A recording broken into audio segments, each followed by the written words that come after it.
so much blessed month, بہت ہی زیادہ مبارک مہینہ ہمارے درمیان ہے.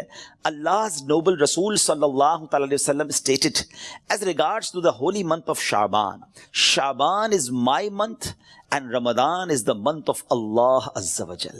نبی پاک فرماتے ہیں کہ شعبان میرا مہینہ ہے اور رمضان اللہ کا مہینہ ہے. تو اس سے زیادہ ایک عاشق رسول کے لیے اس مہینے کی اور کیا سگنیفیکنس ہوگی اور کیا اس کی خوبصورتی بیان کی جائے کہ رب العالمین کے حبیب صلی اللہ علیہ وسلم خود فرما رہے ہیں کہ شعبان میرا مہینہ ہے. عاشق رسول کے لیے تو یہی کافی ہے اس مہینے سے محبت کرنے کے لیے کہ جس نبی سے محبت ہے، جو پیارے آقا ہمارے بیلوڈ ہیں، ان کا پیارا مہینہ، ان کا مہینہ جو ہے وہ شعبان کا مہینہ ہے. سیدی غوث اعظم رضی اللہ تعالیٰ عنہ شعبان کے ان 5 حروف کے بارے میں کیا خوب فرماتے ہیں کہ شین سے مراد شرف یعنی بزرگی کے ہیں، عین فار علو، عین کے معنی بلندی کے ہیں، اینڈ با فار بر یعنی کائنڈنس اینڈ بینیولنس، یعنی با سے مراد بھلائی ہے، بر ہے، نیکی ہے.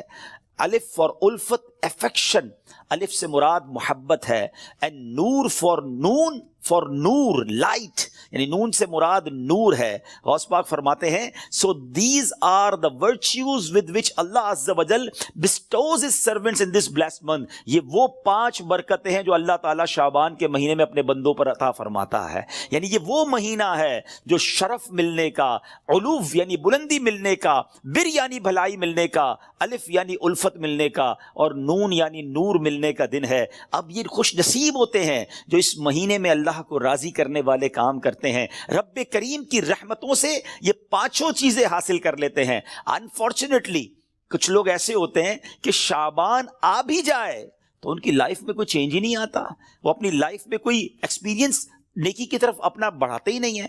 غور کیجئے میٹھے اسلامی بھائیوں کہ آج ہماری زندگی میں کیا چینج آیا ہے. سرکار علیہ الصلوۃ والسلام کے جو ڈیوٹیز تھے، جو صحابہ کرام تھے، وہ کیا کرتے تھے کہ جب رجب کا مہینہ آتا وہ عبادتوں کی طرف رجوع لاتے اور ساتھ ساتھ کیا کرتے، اپنے معاملات کو سمیٹنا شروع کرتے. شعبان کا مہینہ آتا تو کاروباری لوگ اپنا لینا دینا کر لیتے، حکمران کیا کرتے، اپنا جناب سارا معاملہ جو ہے وہ عدالت کا سیٹل ڈاؤن کر لیتے، اور اس کے بعد رمضان آتے ہی وضو کر کے اعتکاف میں بیٹھ جاتے. Actually the month of Shaban is the preparation of Ramadan. لیکن بہت سارے لوگوں کو تو کچھ اس کا احساس ہی نہیں ہے. So please try to understand that we are in the mid of Shaban right now. Half of Shaban already gone. But آدھا شعبان تو پہلے ہی چلا گیا ہے. اب آدھا ہی تو رہ گیا ہے جس میں برکتیں لوٹنی ہیں اور جس میں اللہ کریم کی رحمتیں ہم سب نے حاصل کرنی ہیں. مزید سنتے ہیں انشاءاللہ کہ شعبان المعظم کی کیا خوبصورت فضائل ہیں اور نبی پاک علیہ الصلوۃ والسلام کا اس میں ایٹیٹیوڈ کیا تھا، پیارے آقا کا اس میں انداز کیا تھا. نبی پاک کا سب سے زیادہ پسندیدہ مہینہ بی بی عائشہ فرماتی ہیں شعبان کا ہے. میرے آقا اس میں روزے رکھتے رکھتے رکھتے اس کو رمضان سے ملا دیتے. اللہ اکبر. اللہ کے حبیب علیہ الصلوۃ والسلام اتنے روزے رکھتے. اچھا یہ کیوں رکھتے تھے؟ What is the reason behind this? ذرا یہ بھی سن لیجئے کہ نبی پاک علیہ الصلوۃ والسلام ہماری تعلیم کے لیے کیا شاندار جملہ ارشاد فرماتے ہیں. سیدنا اسامہ بن زید رضی اللہ تعالیٰ عنہ said, I asked یا رسول اللہ صلی اللہ تعالیٰ علیہ وسلم, I see that you observe fast more extensively in the month of Shaban than any other month. حضور میں آپ کو دیکھتا ہوں کہ آپ باقی تمام مہینوں سے زیادہ شعبان میں روزوں کی کثرت فرماتے ہیں. یقیناً اس میں رمضان کے روزے تو الگ ہیں، باقی مہینوں کی بات ہو رہی ہے. The Holy Prophet صلی اللہ تعالی علیہ وسلم replied, it is a month between Rajab and Ramadan. یہ مہینہ ہے جو رجب اور رمضان کے درمیان ہے. People are neglectful to it. لوگ اس سے غفلت میں ہیں. In this month the deeds of people are ascended towards Allah Azza wa Jal. یہ وہ مہینہ ہے جس میں اللہ کی بارگاہ میں بندوں کے اعمال پیش کیے جاتے ہیں. And I love that my deeds to ascended in a state when I am observing fast. میں چاہتا ہوں جب میرے اعمال اللہ کی بارگاہ میں پیش کیے جائیں اس وقت میں روزے سے ہوں. آپ ذرا سوچئے میٹھے اسلامی بھائیوں، اللہ کے حبیب علیہ الصلوۃ والسلام جن کے صدقے میری اور آپ کی مغفرت ہونی ہے. ہم پڑھتے ہیں نا تیرے صدقے میں آقا سارے جہان کو دین ملا. آقا کے صدقے تو ایمان ملا ہے، مگر یہ ہماری تعلیم ہے کہ نبی پاک فرماتے ہیں کہ میری خواہش یہ ہے کہ جب میرے اعمال اللہ کی بارگاہ میں پیش ہوں تو میں روزے سے ہوں. اب یہ سکھا رہے ہیں ہمیں، بتا رہے ہیں کہ دیکھو اعمال پیش ہونے کی رات ہے. اس رات بندوں کے اعمال اللہ کی بارگاہ میں پیش ہوتے ہیں. میں پوچھنا چاہتا ہوں اسلامی بھائیوں سے، ہم سب کو پتا ہے ہمارے اعمال میں کیا ہے، کتنی خطائیں ہیں، کتنی بے شرمیاں ہیں، کتنے جرم ہیں. کیا ہمیں کچھ آج شرم آ رہی ہے؟ کیا یہ فیلنگز ہیں کہ یا اللہ کچھ بھی نہیں ہے؟ آج ہمارے اعمال تیرے دربار میں آ رہے ہیں، ہم جانتے ہیں اس میں اپنے کالے کر دیے اپنے نامہ اعمال، کچھ نہیں مالک تیری بارگاہ میں پیش کرنے کو. اور میرے کریم، ہم پہلے سے اس بات کا اقرار کرتے ہیں کہ ہم امتحان میں فیل ہیں. وی آر لاسٹ یا اللہ عز و جل. مگر مالک آج مغفرت کی رات ہے، آج رحمت کی رات ہے. اگر تیری رحمت صرف اچھوں پر برستی رہی تو ہم کدھر جائیں گے؟ آج گڑ گڑانا ہے میرے میٹھے اسلامی بھائیوں. آج کی رات وہ رات ہے، روایتوں میں مضمون ملتا ہے کہ آج آسمان دنیا سے یہ ندا دی جاتی ہے کہ ہے کوئی مانگنے والا کہ اس کی مراد پوری کی جائے. ہے کوئی مغفرت کا طلبگار کہ اس کی مغفرت کر دی جائے. ہے کوئی توبہ کرنے والا کہ اس کی توبہ قبول کی جائے. تو آج تو اعلان ہو رہا ہے نا، لیکن کیا ہم اس کیفیت میں ہیں؟ کیا ہم اللہ کی بارگاہ میں اس طرح گڑ گڑا رہے ہیں کہ مولا بس آج معاف کر دیجیے؟ ورنہ حالت تو یہ ہے، وہ پنجابی شاعر لکھتے ہیں نا، جے میں ویکھا عملہ ولے کچھ نہیں میرے پلے. کچھ ہے ہی نہیں، ایوری تھنگ لاسٹ. ہم نے ساری زندگی بیکار کاموں میں تو گزاری، نیکیاں کی تو اس میں اخلاص نہیں، ریاکاری. جے میں ویکھا عملہ ولے کچھ نہیں میرے پلے، پر جے ویکھا میں رحمت رب دی بلے بلے بلے. اس رات کا احادیث میں کس انداز سے ذکر ہوا. The mother of believer سیدتنا عائشہ صدیقہ رضی اللہ تعالی عنہا stated, I heard that holy prophet sallallahu alaihi wasallam saying, Allah azza wa jalla opens the portal of mercy in 4 nights. بی بی عائشہ کہتی ہے میں نے نبی پاک علیہ الصلوۃ والسلام سے سنا ہے کہ اللہ اپنی رحمتوں کے دروازے، رحمتوں کی جو برسات ہے وہ ان 4 راتوں میں برساتا ہے. مضمون حدیث ہے. نمبر 1 the night of عید الاضحیٰ، وہ رات جو عید الاضحیٰ سے پہلے آتی ہے. نمبر 2 the night of عید الفطر، جس کو چاند رات ہم کہتے ہیں. رمضان کے بعد جو رات آتی ہے صبح عید ہوتی ہے. یہاں میں عرض کرتا چلوں کہ وہ رات بھی تو کچھ دنوں میں آئے گی، مگر اس رات کیا ہوتا ہے؟ طوفان بدتمیزی ہوتا ہے. یہ رحمت کی رات ہے، یہ مغفرت کی رات ہے. نمبر 3 بی بی Aisha said that 15th night of Shaban, as in this night the names of those destined to die this year. 15 شعبان کی رات، اور اس رات اس سال مرنے والوں کے نام بھی لکھے جاتے ہیں. Provision of sustenance of people and the names of those who shall perform Hajj that year are inscribed. آپ فرماتی کہ نبی پاک نے فرمایا اس رات اس سال میں کس کو کتنا رزق دیا جائے گا یہ بھی شب برات لکھا جاتا ہے، اور اس سال کون کون حج کرے گا یہ نام بھی شب برات لکھے جاتے ہیں. اتنی نازک رات ہے. The 4th night, night of Arafah, the night between the 8th and 9th of Dhul Hijjah until the azan of Fajr. 8 اور 9 ذو الحجہ کی درمیان کی رات، یہ 4تھی رات ہے جو رحمتوں کے دروازے کھول دیے جاتے ہیں، اور یہ عرفہ کی رات کہلاتی ہے. Dear Islamic brothers, how critical the 15th night of Shaban al-Muazzam is. کتنی نازک رات ہے. No one knows what will be predestined for him. Sometimes a person is heedlessly busy in these activities while mishaps are destined for him. لوگ غفلت میں ہوتے ہیں، انہیں پتہ ہی نہیں ہوتا کہ ان کے بارے میں کیا لکھا جا رہا ہے. ذرا غور کیجئے. It is stated in غنیۃ الطالبین، یہ وہ کتاب ہے جو سیدی غوث اعظم رضی اللہ تعالیٰ سے منسوب ہے. غوث پاک تحریر فرماتے ہیں The shrouds of many people are washed and prepared, but they are busy wandering around in the markets. Ghaus Pak کہتے ہیں کچھ کفن دھل کر تیار ہوتے ہیں مگر اس کو پہننے والے بازاروں میں گھوم رہے ہوتے ہیں. آپ فرماتے ہیں there are many people whose graves have been dug and ready, but they are busy enjoying themselves. فرماتے ہیں کچھ لوگوں کی قبر کے گھڑے خودے تیار ہوتے ہیں مگر وہ گھوم رہے ہوتے ہیں، وہ بازار میں مذاق مستی اور جناب گناہوں میں مصروف ہوتے ہیں. ایک بات میں آپ کو بس اس جملے کے تحت بتاؤں، پہلے بات پوری کر لوں پھر میں آپ کو پریکٹیکلی بھی سمجھاؤں گا. آپ فرماتے ہیں number of people are busy laughing although the final moment of their death is approaching. کچھ لوگ ہنسی مذاق کر رہے ہوتے ہیں مگر موت کا وقت قریب آ گیا ہوتا ہے. فرماتے ہیں the construction of many houses is about to complete, but at the same time the lifetime of the owners is also about to complete. فرماتے ہیں کچھ گھر بالکل بن کر تیار ہو گئے ہوتے ہیں مگر مکین جو اس گھر میں رہنے کے لیے آنا چاہتا ہے اس کا آخری وقت بھی آ گیا، اس کی قبر بھی تیار ہو چکی ہوتی ہے. آپ ذرا اس کو پریکٹیکلی سمجھیے. آپ جب قبرستان جاتے ہیں کچھ قبریں تیار ملتی ہیں نا, صحیح بات بتاؤں پریکٹیکل, جو قبریں کھودی ہوئی ہیں نا, جن کی بھی کھودی ہوئی ہیں وہ زندہ ہیں اس وقت. ہاں تھوڑی دیر بعد مرنا ہے انہوں نے اور پھر اس قبر میں آ جانا ہے. کفن کی دکان پر جب کبھی جائے نا تو وہ کفن وہ طے کر رہا ہوتا ہے, پلاسٹک میں ڈال رہا ہوتا ہے. ایکچولی یہ جس کا کفن طے کر رہا ہے نا وہ اس وقت زندہ ہے, تھوڑی دیر بعد اس نے مرنا ہے. یہ کفن خریدنے کوئی آئے گا دکان سے, اس کو کفن پہنایا جائے گا, اور جو قبر تھوڑی دیر پہلے گورکن نے یا ایک دن پہلے کھودی تھی یہ اس کے لیے کھودی تھی جو زندہ ہے. تو مجھے اور آپ کو پتا نہیں ہے کہ ہماری قبر خودی بھی کہیں ریڈی تو نہیں ہے, کہیں کفن طے تو نہیں ہو رہا. آگاہ اپنی موت سے کوئی بشر نہیں, سامان 100 برس کا ہے پل کی خبر نہیں. Dear Islamic brothers, this is the very crucial night. بہت زیادہ نازک رات ہے. اس رات کتنی مغفرت ہوگی, کتنے لوگ بخشے جائیں گے. سیدنا عائشہ صدیقہ رضی اللہ تعالیٰ عنہ has reported that the Holy Prophet sallallahu alaihi wasallam said, Jibreel alayhi salam came to me and said, this is the 15th night of Shaban.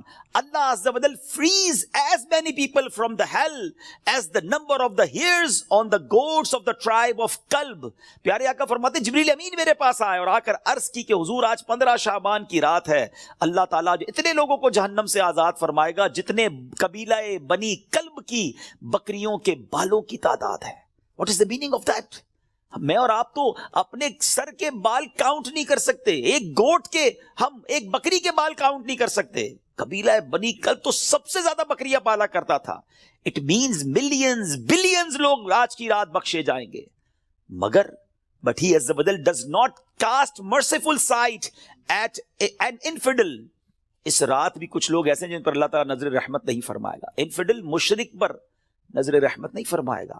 میلیشیس person, one who cuts off family ties, the one who dangles his clothes, a person who disobeys his parents, and a person who is habitual of drinking wine. حدیث کا مضمون کیا بنا کہ شرک کرنے والے اس رات وہ نہیں بخشے جائیں گے. پھر فرمایا جو احادیث کا مجموعہ ہے, ماں باپ کو ستانے والا, ماں باپ کا نافرمان, disobeyed of parents, نہیں بخشا جائے گا. شراب پینے والا, ہیبیچول آف ڈرنکنگ وائن, شراب کا عادی, نہیں بخشا جائے گا. خدا را ان چیزوں سے توبہ کرو. اب وائن, شراب اب تو پارٹیز میں کولڈ ڈرنک کی طرح پی جا رہی ہے. اس کو کوئی جرم سمجھتا ہی نہیں ہے. ٹرائی ٹو انڈرسٹینڈ یہ کتنا بڑا سن ہے, یہ کتنا بڑا گناہ ہے کہ جس رات کروڑوں اربوں لوگ بخشے جا رہے ہیں, شراب یہ نہیں بخشا جا رہا. توبہ کر لیجئے, چھوڑ دیجئے ان بری عادتوں کو, ڈرگز کو چھوڑ دیجئے please. My dear viewers, my youngster brothers, western world میں بدقسمتی سے جب سنتے ہیں تو دل جلتا ہے کہ مسلمان کہلانے والے بڑی تعداد میں ڈرگز کا یوزج کر رہے ہیں. کدھر جائیں گے ہم؟ ان ڈرگز کو, اس نشے کی عادت کو خدا نہ چھوڑ دیجئے. وہ رحیم, وہ کریم جو شب برات کروڑوں کو بخش رہا ہے, شرابی نہیں بخشا جائے گا. پلیز توبہ کر لیجئے. مسلمان کا کیا کام شراب سے, اس کا کیا کام نشے سے. آپ ایک بار اور یاد رکھیں, جو نشہ کرنے والے ہیں نا, جو ڈرگز یوز کرتے ہیں, ٹرائی ٹو انڈرسٹینڈ جس اسٹیٹ میں, جس عالم میں روایتوں میں مضمون ملتا ہے کسی کا انتقال ہوگا نا, وہ اسی عالم میں قیامت کے دن اٹھایا جائے گا. کبھی سوچا آپ نے اگر نشہ کیا, ڈرگز یوز کی, وائن پینے والے جو نشے میں گھومتے رہتے ہیں, جھومتے رہتے ہیں, اگر اسی حالت میں انتقال ہو گیا تو آج رات تو یہ لکھا جائے گا نا کہ اگلے اس سال میں کس کا انتقال ہونا ہے. کیا پتا ہمارا وقت قریب آ گیا ہو. اور اگر نشے میں مر گئے تو کیا جواب دیں گے؟ اللہ کی بارگاہ میں نشے میں پیش ہوں گے؟ نہیں میرے میٹھے اسلامی بھائیوں, ہم تو چاہتے ہیں نا کہ میں سو جاؤں یا مصطفیٰ کہتے کہتے, کھلے آنکھ صلی اللہ کہتے کہتے. ہماری زبان پر تو کلمہ ہو, درود ہو, اے کاش تلاوت کرتے کرتے موت آئے, درود پڑھتے پڑھتے. یہ کیسے ہوگا جب آپ ان چیزوں کے عادی بنیں گے نا؟ جو شراب کا عادی ہو تو اس کا بہت زیادہ چانس ہے کہ وہ نشے میں مر جائے گا. تو خدا را اس سے آج رات توبہ کر لے. اللہ بڑا کریم ہے, ابھی رات کمپلیٹ نہیں ہوئی ہے, صبح تک یہ رحمت جاری ہے. معافی مانگ لیجئے, سجدے میں سر جھکائی. ماں باپ کو اگر ستایا ہے, if your parents are not happy with you, please ان کے پاس جائیے اور معافی مانگیے, ان سے ان کے پیر پکڑ لیجئے. ماں باپ راضی تو رب راضی, ماں باپ ناراض تو رب ناراض, ان کو ناراض نہ کرو. اور اس حدیث سے کیا سیکھنے کو ملا کہ جو کٹ آف ٹائز کرتے ہیں, جو اپنی فیملی کے ساتھ رشتہ داری قطع کر دیتے ہیں, منقطع کر دیتے ہیں, ہم ان کے پاس نہیں جائیں گے, ہم ان کے گھر نہیں جائیں گے, ہم فلاں رشتہ دار کے پاس نہیں جائیں گے. نہ کرو ایسا. یہ رشتہ داریاں کاٹنا اللہ کو کتنا ناپسندیدہ ہے کہ شب برات بھی وہ لوگ نہیں بخشے جائیں گے. تو پلیز ان عادتوں سے اپنی جان چھڑا لیں. ایک اور حدیث پاک میں ہے, ایڈلٹری کرنے والا, بدکاری کرنے کا جو عادی ہوگا, ہیبیچول آف ایڈلٹری, وہ بھی نہیں بخشا جائے گا. تو پلیز ان حرام کاموں سے چھوڑ دیں, اپنے آپ کو بچائیے. اور یہ جو ایڈلٹری کی طرف, زنا, بدکاری کی طرف جو بندہ جاتا ہے نا, یاد رکھیے گا پہلے نظر بہکتی ہے, پھر دل بہکتا ہے, پھر شرمگاہ, پھر پرائیویٹ پارٹس حرام کاری کی طرف جاتے ہیں. تو ہمارے یہ شٹر جو ہے نا, اسی کو بند کر دینا کہ حرام نہیں دیکھوں گا. اپنے موبائل پر, اپنے انٹرنیٹ ڈیوائسز پر ہم کیا دیکھ رہے ہوتے ہیں؟ پہلے حرام بندہ دیکھتا ہے, اور پھر یہ جو ہم نے دوستیوں کے نام پر جو گرلز اینڈ بوائز کی دوستیاں چل رہی ہوتی ہیں کہ نہیں جناب ہم only friends, it is not allowed in Islam. یہ دوستیاں ہی پھر حرام کی طرف لے کر جاتی ہیں. جو اسلام نے ہمیں جن چیزوں سے منع کیا, مسلمان ہیں, ہمیں جنت میں جانا ہے نا, اللہ کو راضی کرنا ہے. اگر رب ہی ناراض ہو گیا تو بنے گا کیا؟ آج کی رات اگر ایڈلٹری کرنے والا نہیں بخشا گیا پھر اس کو سوچیے تو اس کا بنے گا کیا؟ تو پلیز میک ریپینٹنس, گر گڑائیے اپنے رب کی بارگاہ. اور دیکھیے توبہ کیا ہے. توبہ کے ویسے تو کئی ڈیٹیل علماء نے بتائی, مگر ان شارٹ اگر میں آپ کو بتاؤں نا, الندم التوبہ, شرمندگی توبہ ہے. پہلے تو اپنے اندر گلٹ فیل کیجئے کہ یا اللہ میں بہت برا ہوں, بہت غلطیاں ہیں, مالک معاف کر دے. اور پھر آئندہ نہ کرنے کا پکا ارادہ, اے اللہ اب نہیں کروں گا, میں تجھ سے وعدہ کرتا, I promise in your court یا اللہ عز و جل, give please accept my repentance, میری توبہ قبول کرنے, مالک اب نہیں کروں گا. تو یہ پکی توبہ انشاءاللہ, کیا پتا اللہ کریم کی آج رحمت برس جائے اور وہ ہمیں آج معاف کر دے. What a beautiful incident, کیا خوبصورت واقعہ, ذرا ایمان کی جو چاشنی کے ساتھ سنی. امیر المومنین سیدتنا عمر بن عبد العزیز رحمۃ اللہ تعالی علیہ was once busy in worship in the 15th night of شعبان. حضرت عمر بن عبد العزیز امیر المومنین تھے جس وقت 15 شعبان کی رات عبادت میں مصروف ہیں. When he raised his head, he found a green slip of paper whose refulgence was extending up to the sky. جب وہ اپنے سر اٹھاتے نا تو اپنے ساتھ ایک گرین کلر کا پیپر دیکھتے ہیں جس کا نور آسمانوں تک جا رہا ہوتا ہے. It was bearing the words, اس پہ لکھا ہوا کیا ہے, هذه براءة من النار من الملك العزيز لعبده عمر بن عبد العزيز. Meaning this is an order of absolution from the hellfire sent from Allah Azza wa Jal, the omnipotent, for his servant Umar bin Abdul Aziz rahmatullahi ta'ala. یہ اللہ کی طرف سے اپنے بندے عمر بن عبد العزیز کے لیے جہنم کی آگ سے آزادی کا پروانہ ہے. ہائے ہائے ہائے, جس سے رب راضی ہو ان کو ایسے انعامات عطا ہوتے ہیں. تو میرے میٹھے اسلامی بھائیوں اور مدری چینل کے ناظرین, ذرا سوچئے کہ ہم نے بھی تو اللہ سے مغفرت لینی ہے نا, ہم نے بھی تو اپنے رب کو راضی کرنا ہے. ہمارے بزرگان دین ہمیں سمجھاتے ہیں کہ یہ دنیا جی لگانے کی نہیں ہے. It's not too long, we have to go, we have to die. ہم سب کو اس دنیا سے جانا ہے. ذرا امیر المومنین حضرت ابوبکر صدیق رضی اللہ تعالیٰ کا فرمان سنیں. وہ کیا کہتے ہیں؟ the leader of the believers سیدنا صدیق اکبر رضی اللہ تعالیٰ would say during the sermon, ان کا ایک انداز ہوتا تھا, وہ خطبے کے دوران کیا کہتے ہیں, where are those with beautiful faces, کہاں ہیں خوبصورت چہروں والے, where are those who were arrogant about their youth, کہاں ہیں وہ لوگ جو اپنی جوانی پر بڑا ناز کرتے تھے, where have those kings gone who had magnificent cities constructed and had them fortified with giant forts.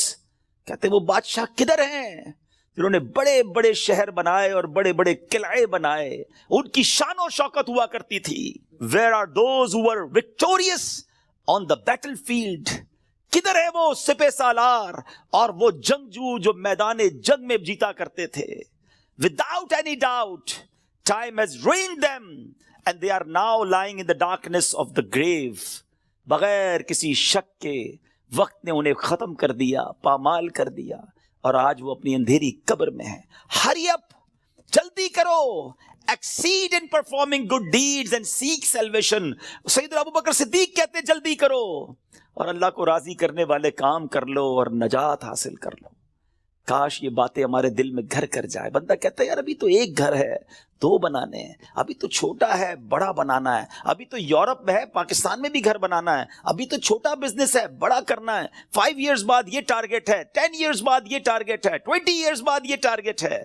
اتنے پاسپورٹ لینے ہیں, یہ جناب ویزے لینے ہیں. مگر پتہ بھی نہیں چلتا اور بندہ کیسے دنیا سے چلا جاتا ہے. آئیے میں آپ کو ایک اور واقعہ سناؤں. سیدنا عمر بن عبدالعزیز, جن کو براءت کا پروانہ ملتا ہے, یہ امیر المؤمنین ہیں, کس قدر نیک ہیں. ایک بار ایک جنازے کے ساتھ قبرستان تشریف لے گئے. ہم بھی گئے گریو یارڈ, ہم بھی جاتے ہیں جنازے میں. ہماری کیا کیفیت ہوتی ہے. Look at the feeling of سیدنا عمر بن عبدالعزیز رضی اللہ تعالیٰ عنہ when he visited گریو یارڈ. وہاں ایک قبر کے پاس بیٹھ کر غور و فکر میں ڈوب گئے. کسی نے عرض کی, اے امیر المومنین, آپ یہاں تنہا کیوں تشریف فرما ہیں؟ فرمایا, ابھی مجھے قبر نے مجھے پکار کر بلایا اور بولی, اے عمر بن عبدالعزیز, مجھ سے کیوں نہیں پوچھتے میں اپنے اندر آنے والوں کے ساتھ کیا برتاؤ کرتی ہوں؟ میں نے اس قبر سے کہا, مجھے ضرور بتا. وہ کہنے لگی, جب کوئی میرے اندر آتا ہے تو میں اس کا کفن پھاڑ کر جسم کے ٹکڑے ٹکڑے کر ڈالتی ہوں اور اس کا گوشت کھا جاتی ہوں. کیا آپ مجھ سے یہ نہیں پوچھیں گے میں اس کے جوڑوں کے ساتھ, جوائنٹس کے ساتھ کیا کرتی ہوں؟ میں نے کہا, یہ بھی بتاؤ. تو کہنے لگی, ہتھیلیوں کو کلائیوں سے, گھٹنے کو پنڈلی سے, پنڈلیوں کو قدموں سے جدا کر دیتی ہوں. اتنا کہہ کر حضرت عمر بن عبدالعزیز ہچکیاں لے کر رونے لگے. جب کچھ افاقہ ہوا, کچھ اسی طرح عبرت کے مدنی پھول لٹانے لگے کہ اے اسلامی بھائیوں, اس دنیا میں ہمیں بہت تھوڑا عرصہ رہنا ہے. جو اس دنیا میں صاحب اقتدار ہے وہ آخرت میں انتہائی ذلیل و خوار ہوگا. جو اس جہاں میں مالدار ہے وہ آخرت میں فقیر ہوگا. اس کا جوان بوڑھا ہو جائے گا, جو زندہ ہے وہ مر جائے گا. دنیا کا تمہاری طرف آنا تمہیں دھوکے میں نہ ڈال دے, کیونکہ تم جانتے ہو کہ یہ بہت جلد رخصت ہو جاتی ہے. کہاں گئے تلاوت قرآن کرنے والے, کہاں گئے بیت اللہ کا حج کرنے والے, کہاں گئے ماہ رمضان کے روزے رکھنے والے؟ خاک نے ان کے جسموں کا کیا حال کر دیا. اے میرے میٹھے اسلامی بھائیوں, یہاں عمر بن عبدالعزیز رضی اللہ تعالیٰ جھنجھوڑ رہے ہیں کہ عبادت بھی کرنی ہے تو اخلاص کے ساتھ کرنی ہے, اور اگر عبادت بھی دکھلاوے والی ہے تو قبر میں ان کا بھی حال برا ہو جائے گا. حضرت عثمان غنی رضی اللہ تعالیٰ کا ایٹیٹیوڈ آپ کو بتاؤں کہ عثمان غنی رضی اللہ تعالیٰ قطعی جنتی ہیں. اللہ اکبر, عشرہ مبشرہ سے ان کا شمار ہوتا ہے. اور لیکن ان کا انداز کیا ہوتا تھا. عثمان غنی رضی اللہ تعالیٰ جب قبرستان جاتے, قبر جاتے تو اس قدر روتے تھے کہ آپ کی داڑھی مبارک تر ہو جاتی. عرض کی گئی, جنت و دوزخ کا تذکرہ کرتے وقت آپ اتنا نہیں روتے, مگر قبر پر بہت روتے ہیں. اس کی وجہ کیا ہے؟ فرمایا, میں نے نبی اکرم صلی اللہ علیہ وسلم کو فرماتے ہوئے سنا ہے, قبر آخرت کی سب سے پہلی منزل ہے. اگر صاحب قبر نے اس سے نجات پائی تو بعد کا معاملہ اس سے آسان ہے, اور اگر ادھر نجات نہ ملی تو آگے کا معاملہ اور زیادہ سخت ہے. Actually this is the first examination, یہ پہلا امتحان ہے جو مرنے کے بعد دینا ہے. جو اس امتحان میں کامیاب ہے وہ آگے بڑھتا چلا جائے گا, اس کی سکسس کا راستہ کھل جائے گا. مگر جو اس امتحان میں ہی فیل ہو گیا وہ آگے بھی برباد رہے گا. اے میرے بیچ اسلامی بھائیوں, کیا ہم اس ایگزامینیشن کی تیاری کر رہے ہیں؟ ہم میں سب نے کسی نہ کسی ایگزام کو دیا نا, اسکول مدرسے کہیں نہ کہیں ایگزام دیا تھا. اس ایگزام سے پہلے ہم پر کتنا برڈن تھا, کتنا پریشر تھا. مگر آئیے ذرا اس ایگزامینیشن اور قبر کے ایگزامینیشن کا تھوڑا کمپیریزن کرتے ہیں. دنیا کے ایگزام کی ڈیٹ پہلے سے پتا ہوتی ہے, فلاں منتھ کی فلاں تاریخ کو امتحان ہوگا. That's why we prepare for that, ہم اس کے لیے تیاری کرتے ہیں. ٹھیک ہے. سیکنڈ, اس پیپر کو جب ہم دیتے ہیں اگر فیل ہو جائیں تو اس کو ریپیٹ دینے کا موقع ملتا ہے. سپلیمنٹری پیپرز ہوتے ہیں, یا زیادہ سے زیادہ یہ ہوتا ہے کہ بھائی 1 سال آپ کا فیل ہو گیا, آپ دوبارہ اس کلاس میں پڑھیں گے. دیٹس اٹ, اور تو کچھ نہیں ہوتا. تیسرا, اس ایگزامینیشن کا جو رزلٹ ہے وہ فیو منتھس کے بعد یا فیو ڈیز کے بعد اناؤنس ہوتا ہے. ٹھیک ہے. یہ 3 چیزیں ذہن میں رکھیے گا. وی نو دا ڈیٹ آف ایگزامینیشن, ہمیں پہلے سے پتا ہے. ایگزامینیشن کا لاس کیا ہے اگر اس میں فیل ہو گئے, 1 سال پڑھائی دوبارہ کرنی پڑے گی, یا زیادہ سے زیادہ اور کیا پنشمنٹ ملے گی. اور تھرڈ, اس کو دوبارہ ریپیٹ کا موقع ملتا ہے. اور تیسرے نمبر پر یہ ہے کہ اس کے رزلٹ میں کچھ ٹائم لگتا ہے. قبر کا امتحان یہ کیسا امتحان ہے, کبھی سوچا آپ نے؟ دیر از نو سپلیمنٹری پیپر, دوسرا چانس نہیں ہے. ادھر 1 سال پیچھے رہ جائیں گے, ادھر قیامت تک قبر میں مار پڑتی رہے گی. قیامت تک اللہ ناراض ہو گیا تو جہنم کی کھڑکی کھلی رہے گی, سانپ اور بچھو آ جائیں گے. کون بیئر کر سکتا ہے اللہ کی پنشمنٹ کو؟ کون اس سزا کو برداشت کر سکتا ہے؟ ایسے ہی نہیں روتے تھے حضرت عثمان غنی بالکل کریکٹ فرمایا انہوں نے کہ یہی پہلی منزل ہے اور we have to clear this exam. کسی صورت میں نے اور آپ نے اس امتحان کو پاس کرنا ہے. ادھر فیل ہو گئے تو مارے جائیں گے. اور پھر اس کے بعد اس کا رزلٹ دیر سے اناؤنس نہیں ہوتا. ادھر جواب دینا ہے, صحیح جواب دیا تو جنت کی رحمتیں ہیں, تا حد نگاہ قبر وسیع ہے, اور ادھر رانگ آنسر دیا, ادھر جناب جہنم کا عذاب شروع ہو جائے گا, جہنم کی کھڑکی کھل جائے گی. اور پھر جو سب سے زیادہ کروشل بات ہے, سب سے زیادہ ڈرنے والی بات ہے, we don't know the date of that examination. ہمیں پتہ ہی نہیں ہے وہ امتحان کب دینا ہے. وہ آج بھی ہو سکتا ہے. جی ہاں, ہم میں سے ہو سکتا ہے کہ کل رات کوئی اپنے گھر میں نہ سوئے, قبرستان میں ہو. ہمیں یہ پتہ ہی نہیں ہے کب امتحان ہوگا. تو جب ہمیں پتہ نہیں ہے تو it means we have to prepare daily. ہمیں روز یہ طے کر کے سونا ہے یا زندگی گزارنے کہ آج اگر امتحان دینا ہے تو میں تیار ہوں, میں اس امتحان کے لیے تیار ہوں. I have a question of all of you. میں اب آپ سب سے ایک سوال کرنا چاہتا ہوں. اپنے آپ سے ایک سوال کرتے ہیں ناظرین. میں اپنے آپ سے بھی کروں اور آپ سے بھی پوچھتا ہوں. اگر آج مر گیا, مر تو سکتا ہوں نا, یہ تو پاسبل ہے نا. آج مر گیا, کیا میں تیار ہوں قبر کے امتحان کے لیے؟ میں جواب دے پاؤں گا کہ اللہ راضی ہے مجھ سے؟ کیا ایسی زندگی گزارنی ہے کہ مار نہیں پڑے گی؟ تو پھر تو ٹھیک ہے. If the answer is yes, then it's okay. اور اگر آنسر یہ نہیں آ رہا دل سے کہ نہیں ابھی تو بہت گناہ ہیں, بڑی خطائیں ہیں, توبہ کرنی ہے, اچھا بننا ہے, نمازیں بھی کئیوں کی قضا ہو رہی ہیں, حرام روزی بھی چل رہی ہے, حرام چیزوں کو دیکھ بھی رہا ہے, حرام سن بھی رہا ہے, جھوٹ بھی زبان سے گیا نہیں ہے, غیبتیں بھی جاری ہیں, ماں باپ الگ پریشان ہیں, فیملی الگ ٹینشن میں ہے, روزی حرام بھی چل رہی ہے, ابھی نہیں مرنا بھائی, ابھی تو توبہ کرنی ہے. تو پھر بتاؤ نا, کب توبہ کرو گے؟ کب قبر کی تیاری کرو گے؟ ابھی تو سنا کہ یہ اچانک موت کا ہوگا شکار, پتہ بھی نہیں چلتا. روز صبح کئی لوگ گھر سے نکلتے ہیں اور کہہ کر جاتے ہیں کہ میں جب ایوننگ میں واپس آؤں گا نا تو یہ والا کھانا بنا کے رکھنا, یہ والے میرے کلوتھس استری کر کے ذرا ریڈی کر کے رکھنا, have to go with my friends. بندہ واپس نہیں آتا, لاش واپس آتی ہے. ایسا ہوتا ہے نا, ہمارے ساتھ بھی ایسا ہی ہوگا, پتہ ہی نہیں ہوگا. اور لوگ کہیں گے یار ہمارے ساتھ ہی تو تھے آج, ارے صبح ملاقات ہوئی تھی, کل تو کھانا ساتھ کھایا تھا, اس کا انتقال ہو گیا. آج آپ کہتے ہیں نا کسی کے بارے میں, ایسی ہمارے بارے میں کوئی کہے گا, تھوڑے دن تک لوگ یاد رکھیں گے, اس کے بعد ہم ہوں گے, ہماری قبر ہوگی, ہمارے اعمال ہوں گے. اگر چین میں ہوں گے نا تو پھر ٹھیک ہے. اگر زندگی نماز پڑھتے ہوئے گزر رہی ہے, سنتوں کے مطابق ہے, حلال روزی کما رہے ہیں, درود پڑھ رہے ہیں, تلاوت قرآن ہو رہی ہے, حرام چیزوں سے بچ رہے ہیں, نیکی کی دعوت کے کاموں میں انوالو ہیں, تو پھر تو انشاءاللہ خیر ہو جائے گی انشاءاللہ. پھر تو نبی پاک تشریف لائیں گے اور پھر اعلیٰ حضرت لکھتے ہیں نا, قبر میں لہرائیں گے تا حشر جلوے نور کے, جلوہ فرما ہوگی جب طلعت رسول اللہ کی. لیکن اپنے آپ سے پوچھو, کسی اور سے نہ پوچھو. I know very well, ہر بندہ اپنے بارے میں جانتا ہے کہ میں کتنا برا ہوں, تجھے تو خبر ہے میں کتنا برا ہوں, تو عیبوں کو میرے چھپایا الہی. ہمیں سب پتا ہے اپنے بارے میں. تو پلیز میرے میٹھے اسلامی بھائیو, اس ایگزام کی تیاری کیجیے. ایگزام میں کوسچن بھی ڈکلیئر ہیں. اچھا, دنیا کے امتحان میں تو سوال پتہ نہیں ہوتے نا, یہ قبر کا امتحان بڑا نرالا ہے. سوال پہلے سے پتا ہے, جواب بھی پہلے سے پتا ہے, مگر جواب وہی دے سکے گا جو ایمان لے کر جائے گا اور جس سے اللہ اور اس کے رسول راضی ہوں گے. حالانکہ آپ نے یہ 100 بار اس جواب کو پڑھ لیا, اس دن یاد اسی کو آئے گا جب پوچھا جائے گا من ربک کا, تو وہ کہے گا ربی اللہ. جب پوچھا جائے گا ما دینک, تمہارا دین کیا ہے, وہ کہے گا دین الاسلام.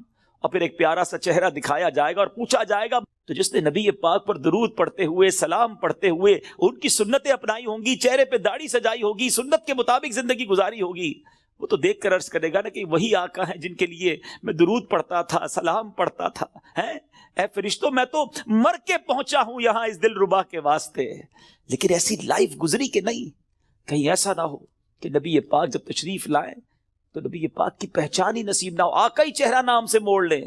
کیونکہ نبی پاک نہیں فرمایا نا, فمن رغب عن سنتی فلیس منی, جس نے میری سنت سے منہ موڑا وہ ہم میں سے نہیں.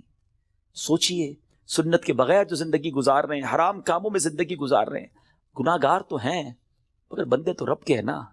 وہ بندوں کو ان کی ماؤں سے زیادہ چاہنے والا ہے, اس کی رحمت تو چاہتی ہے، جی ہاں اس کی رحمت چاہتی ہے کہ میں اور آپ بخشے جائیں، مگر ہم چاہتے ہیں کہ نہیں؟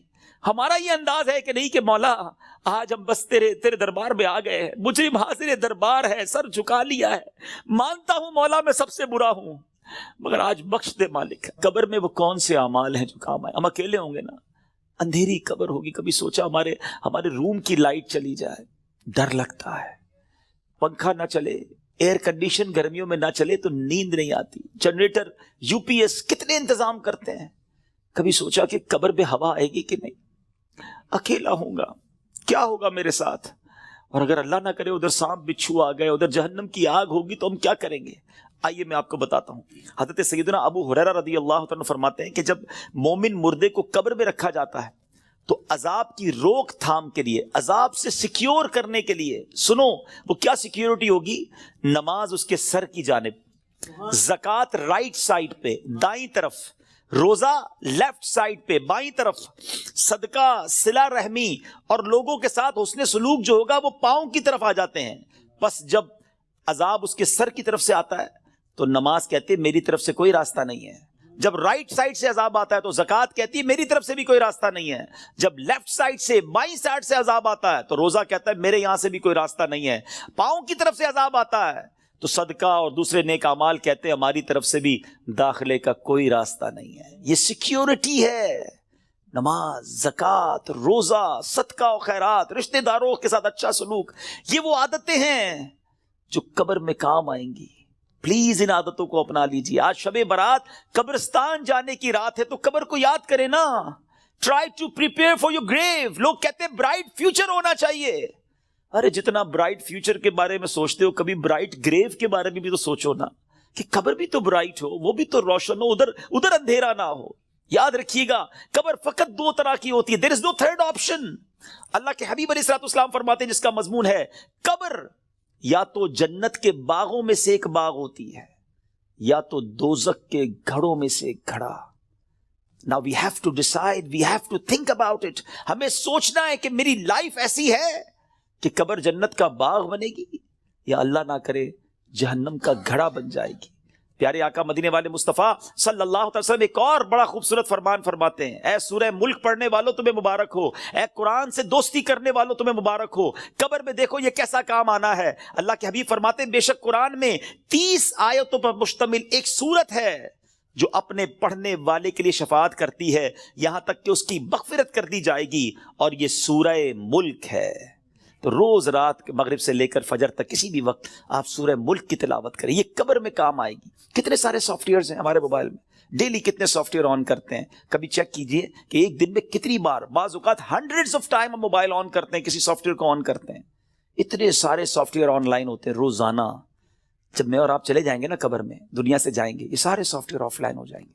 ہو سکتا ہے لوگ ڈھونڈیں گے کہ یار یہ بندہ 5 دن ہو گئے آن لائن نہیں ہوا، ہم دیکھتے ہیں لاسٹ سین کب ہے، یہ لاسٹ کب آن لائن ہوا تھا، اچھا ابھی جاگ رہا ہوگا یا سو رہا ہوگا، لوگ اس سے چیک کر لیتے ہیں کہ یار اس نے لاسٹ سین کب کیا تھا۔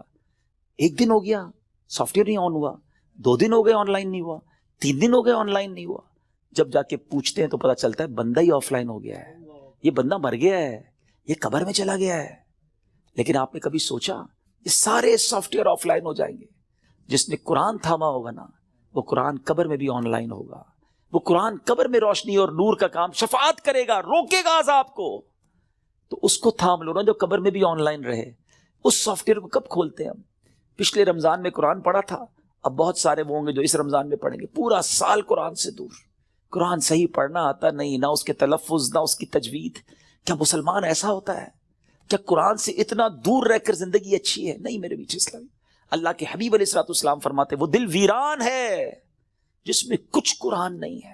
چیک کرو ہمارے سینے میں کتنا قرآن ہے، ہم کتنا قرآن روز پڑھتے ہیں۔ پلیز کیا ایسا نہیں ہو سکتا کہ میں روز یہ نیت کر لوں کہ میں اس وقت تک سوؤں گا نہیں جب تک میری آنکھیں قرآن دیکھ نہ لیں، میرے کان کچھ قرآن سن نہ لیں، اور میری زبان کچھ قرآن پڑھ نہ لے۔ کتنی اچھی زندگی ہے قرآن کے ساتھ۔ تو پلیز اللہ کے کلام سے دوستی کریں۔ صدقہ و خیرات یہ دن ہیں اللہ کی راہ میں خرچ کرنے کے۔ صحابہ کرام شعبان میں اپنی زکوٰۃ ادا کرتے تھے تاکہ رمضان میں غریب لوگ اچھے طریقے سے اپنا رمضان گزار سکے۔ زکوٰۃ دیں. اور پھر صدقہ خیرات زکوٰۃ، سبحان اللہ، یہ اتنا اللہ کو پسند ہے کہ اللہ کریم نے قرآن مجید فرقان حمید میں جو کامیاب لوگوں کے اوصاف بیان کیے نا، ویسے میں آپ کو ہنٹ دے دیتا ہوں، قرآن کی بات کی ہے نا، آپ سورہ مومنون 18 پارے کی سٹارٹ کی جو سورت ہے نا، سٹارٹ ہی اسی سے ہوتا ہے، 11 آیتیں، 11 آیات. پلیز مسٹ ریڈ دوز آیات، ضرور پڑھیں ان آیتوں کو، اس کا ترجمہ و تفسیر پڑھیں. لوگ کہتے ہیں یار فلاں سکسیسفل ہے، فلاں کامیاب ہے، پیسے والا کامیاب ہے، جناب اتنا بڑا کاروبار ہے یہ کامیاب ہے، فلاں ملک کا پاسپورٹ ہے وہ کامیاب ہے. نہیں جناب، جو عہدے دار ہے، جس کے پاس کوئی اقتدار ہے، وہ کامیاب ہے. کون فیصلہ کرے گا ہوئی سکسیسفل؟ جس نے کائنات بنائی، جس نے مجھے بنایا، جس نے آپ کو بنایا. وہ رب فرماتا ہے قد افلح المؤمنون ہے. یہ 18واں پارہ شروع یہیں سے ہوتا ہے کہ بے شک ایمان والے کامیاب ہو گئے. ہائے ہائے. اور پھر اس کے بعد ان ایمان والوں کے اوصاف، وہ کون سے ایمان والے ہیں، ان کے اندر اسپیشلٹی کیا ہے، اللہ نے ان 10 آیتوں میں بیان بھی فرما دیا. اور جو آخری 11ویں آیت ہے نا، اس میں تو انعام بھی بتا دیا کہ ان کو ملے گا کیا، ان ایمان والوں کو ملنا کیا ہے. ضرور پڑھیے گا، ایمان تازہ ہو جائے گا. مگر میں چونکہ صدقہ اور خیرات کی بات ہو رہی ہے، زکوٰۃ دینے والی بات ہو رہی ہے، تو میں شروع کی 3-4 آیتیں سناتا ہوں آپ کو. اللہ قرآن میں فرماتا ہے بسم اللہ الرحمن الرحیم قد افلح المؤمنون الذین هم فی صلاتهم خاشعون والذین هم عن اللغو معرضون والذین هم للزکاة فاعلون.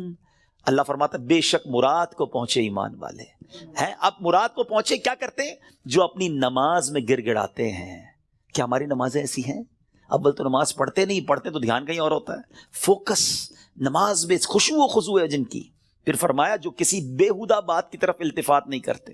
ادھر تو حال یہ، کوئی بتاؤ یار، کوئی ویب سائٹ بتاؤ، کوئی کلپ بھیجو، کوئی سافٹ ویئر بتاؤ جدھر سے معاذ اللہ گندی بری باتیں دیکھنے کو ملے. قرآن کہتا ہے جو بیہودہ بات کی طرف توجہ ہی نہیں کرتے، یہ ہیں ایمان والے، یہ کامیاب لوگ ہیں. اور آگے فرمایا اور وہ زکوٰۃ دینے کا کام کرتے ہیں. خوش نصیب ہے وہ لوگ جو زکوٰۃ دیتے ہیں. یہ دن آئے ہیں، اپنی زکوٰۃ کا پراپر حساب کریں، اللہ کی راہ میں دل کھول کر خرچ کریں. اور یہ میں ایک اور بات بتا دوں، جب بھی عبادت کریں نا، وہ خوش دلی کے ساتھ کریں، وارم ویلکم کریں عبادت کو، برڈن فیل نہ کریں. کبھی کبھی لوگ کہتے ہیں یار زکوٰۃ دینی پڑے گی، اتنا ساری زکوٰۃ بن رہی ہے. مثال کے طور پہ کوئی کہتا ہے اگر میری 10 لاکھ زکوٰۃ بن رہی ہے، او ہو، ارے خدا کے بندے، اللہ نے 4 کروڑ دیے تو 10 لاکھ بن رہی ہے نا. شکر ادا کرو، اللہ نے دینے والا بنایا، مانگنے والا نہیں بنایا. میں تو کہتا ہوں جو زکوٰۃ دے وہ سجدہ شکر بھی ادا کرے کہ مالک تیری مہربانی، تو نے دینے والا بنایا، مانگنے والا نہیں بنایا. تراویح پڑھنی پڑے گی، رمضان آ گیا ہے. ارے اللہ کے بندو شکر ادا کرو، اللہ نے پیر سلامت دی، اللہ نے پھر رمضان دے دیا، پھر روزے رکھوں گا، پھر تلاوت کروں گا، پھر تراویح. خوش دلی کے ساتھ برڈن فیل کر کر اگر آپ عبادت کریں گے، اس کا ثواب بھی نہیں ملنا، اللہ ناراض ہوگا اس سے. خوش دلی کے ساتھ ویلکم کرے عبادت کو، انشاءاللہ اللہ اور عطا فرمائے گا. اور یہ صدقہ خیرات زکوٰۃ، یہ تو ملٹیپلیکیشن ہے آپ کے مال کی. تو ہے میرے میٹھے اسلامی بھائیو، اس میں ماہ رمضان سے پہلے خوب سخاوت کریں. سخی اللہ کو بڑا پسند ہے. اللہ اکبر. حدیث کا مضمون ہے سخی اللہ کے قریب، بندوں کے قریب، جنت کے قریب ہوتا ہے اور دوزخ سے دور ہوتا ہے. اور جو بخیل ہوتا ہے نا، کنجوس، سٹنجی، فرمایا وہ اللہ سے بھی دور، بندوں سے بھی دور، جنت سے بھی دور ہوتا ہے، دوزخ کے قریب ہوتا ہے. آپ سوچ لیجئے کون سے گروپ میں جانا ہے. اللہ سے دعا کرو اللہ سخاوت عطا فرمائے اور اپنی راہ میں دل کھول کر خوش دلی. دیکھیں انجوائے کر کے خرچ کرو گے نا، اس کو پتہ کیسے انجوائے کر سکتے ہیں آپ، اس کو کیسے خوش دلی کے ساتھ کر سکتے ہیں. مال انسان کو یقیناً پسند ہوتا ہے. یہ انسان جو ہے نا، اس کے اندر جس کو کہے کہ دل کے اندر مال سے محبت ہے.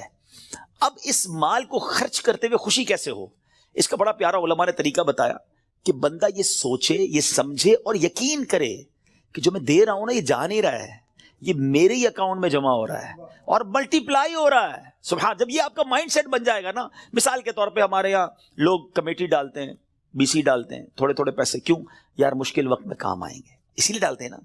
تو یہ واقعی وہ پیسے ہیں جو مشکل وقت میں کام آئیں گے. اور یہ وہ مشکل وقت ہوگا جب کوئی مدد نہیں کر سکے گا. Nobody help us on the day of judgment. کیوں کہ وہاں تو آپ نے سنا ہے نا، ماں بھی جواب نہیں دے گی، والد بھی جواب نہیں دے گا، والد کو بیٹا جواب نہیں دے گا. تو یہ وہ میرے پیسے ہوں گے جو مجھے اس وقت ملیں گے اور ملٹی پلائی ہو کر ملیں گے. یہ میں نہیں کہہ رہا، اللہ کریم فرماتا ہے، حدیث قدسی میں ہے جس کا مضمون ہے اے ابن آدم، اپنا مال میرے پاس جمع کرا دے. اللہ کا فرمان سنے, میرے پاس جمع کرا دے, نہ جلے گا, نہ ڈوبے گا, نہ کم ہوگا, نہ چوری ہوگا. میں تجھے اس دن لوٹاؤں گا جس دن تجھے ایک ایک نیکی کی ضرورت ہوگی. اب بتاؤ خرچ کرتے وقت مزہ کیوں نہ ہے؟ اگر یہ ذہن بن جائے کہ یار میں جمع کرا رہا ہوں, قیامت کے دن ملٹی پلائی ہو کے ملے گا, جب میں پھنسا ہوا ہوں گا زیادہ ملے گا, تو بندہ کہ اور ڈال دو یار, تھوڑے اور لے جاؤ بھائی. تو آپ انجوائے کریں اللہ کی راہ میں خرچ کرنے کے لیے, کسی غریب کو, کسی مسجد میں, کسی فقیر, جو رشتہ دار غریب فقراء ہیں بانٹیں. اور سوچے نا, میں آج کی مثال دیتا ہوں. میں آج ایک جگہ بیٹھا تھا, زکوٰۃ سیمینار تھا میرا, وہاں بیان تھا, تو وہاں کچھ بزنس کمیونٹی کے لوگ بیٹھے تھے, آپس میں بات ہو رہی تھی کہ یار مجھ سے وہ لینے آئے تو میں تو دے چکا تھا, زکوٰۃ تو دے دی تھی. تو میں نے کہا آپ کو اور دینا چاہیے. کہا یار پوری تو دے دی تھی. میں نے کہا اللہ نے دینا روک لیا ہے. خاموش ہو گئے.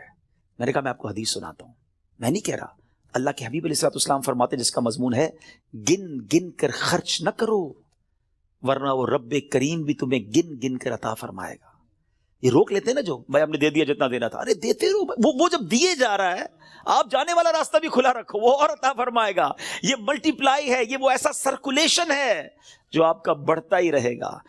These are the days for generosity. یہ دن ہے اللہ کی راہ میں خرچ کرنے کے, نیکی کے کام میں خرچ کیجیے. آپ نے سنا تو صحیح کہ صدقہ پیر کی طرف آ کے کھڑا ہو جائے گا, عذاب سے بچائے گا. نماز سر کی طرف آ کے کھڑی ہو جائے گی. جناب روزہ, اب یہ ساری وہ نیکیاں ہیں, زکوٰۃ, یہ بچائیں گی آپ کو.